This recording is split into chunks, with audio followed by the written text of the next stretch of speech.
দিন হইল 5টা জিনিসের সমন্বয়। 1 নম্বর হইল আকীদা বিশ্বাস, 2 নম্বর হইল ইবাদত নামাজ রোজা ইত্যাদি, 3 নম্বর হইল মুআমালাত লেনদেন, 4 নম্বর হইল মুআশারাত আচার আচরণ, 5 নম্বর হইল আখলাক।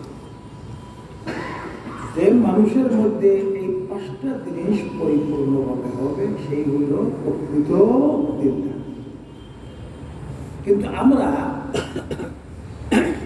বিষয়টাকে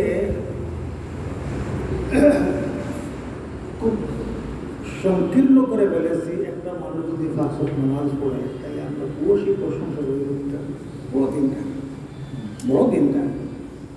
আর আকীদা ঠিক আছে কিনা, তার মুআমালাত মুআশারাত ঠিক আছে কিনা, আখলাক ঠিক আছে কিনা, এটা কোনো চিন্তাই আমরা করি না। কেন? এটা যে দিনের অংশ, এই কথাটা আমরা জানিয়ে নিচ্ছি।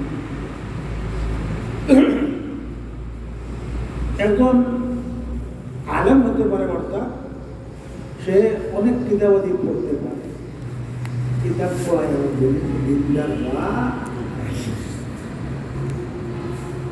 এখন কিতাবে সব আছে, সেই মোতাবেক যদি তার নিজেরে পড়ে তাহলে সে দিনদার। আর কিতাবের জায়গায় আছে, সে তার জায়গায় আছে, তাহলে তাদের দিনদার বলা যাবে। আপনারা যারা এখানে আসেন সবারই তো মকসদ হইল দিনদার হওয়া। কাজেই এই বিষয়টা আমাদের প্রথমে জানতে হবে, এরপরে 100 বার মানতে হবে। দিন এই 5টা জিনিসের সমন্বয়। আবার বলছি কি কি? 1 নম্বর হইল আকীদা বিশ্বাস। এবং আকীদা বিশ্বাসটা আপনি কিরকম বাড়াইতে হবে? তখন আমরা কেরাম পরিষ্কার করেছেন, আহলুস সুন্নাত ওয়াল জামাতের যে আকীদা বিশ্বাস, অনুরূপ আকীদা বিশ্বাস আপনার করতে হবে। মন গড়া কোনো আকীদা বিশ্বাস এটা আল্লাহর কাছে গ্রহণযোগ্য। রাসূল পাক সাল্লাল্লাহু আলাইহি ওয়াসাল্লামের সুন্নাহ আর জামাতের সাহাবার যে আকীদা ছিল, সেই মোতাবেক আপনার আমার আকীদা বিশ্বাস গ্রহণ করতে হবে। তো দুনিয়াতে অসংখ্য মানুষ পথ খারাপ হয়েছে, গুমরাহ হয়েছে। এর মৌলিক কারণ হইল এই আকীদা বিশ্বাসের গণ্ডগোল। বিভিন্ন ধরনের আকীদা বিশ্বাস মানুষ পোষণ করে। তো আহলুস সুন্নাত ওয়াল জামাতের আকীদার বিপরীত যে কোনো আকীদা কেউ পোষণ করলে সে গুমরাহ, পথ হারা, এর মধ্যে কোনো সন্দেহ নাই। কাজেই আমরা সাধারণ মানুষ যারা ওলামায়ে হক্কানি রব্বানির কাছ থেকে আমাদের জেনে নিতে হবে যে আমাদের আকীদা বিশ্বাসটা কেমন হওয়া দরকার।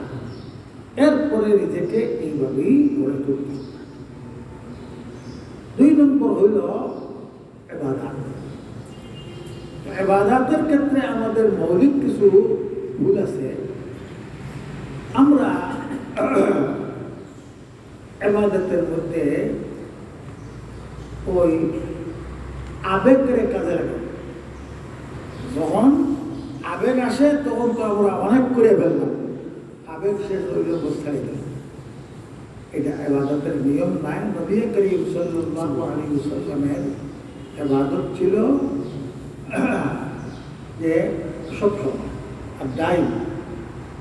হ্যাঁ, এখন আপনি যদি মুদাওয়ামাতের সাথে অল্প আমল করেন তাহলে পাহাড় সম আমলের তুলনায়ও এই সামান্য আমলের মর্যাদা কদর অনেক বেশি।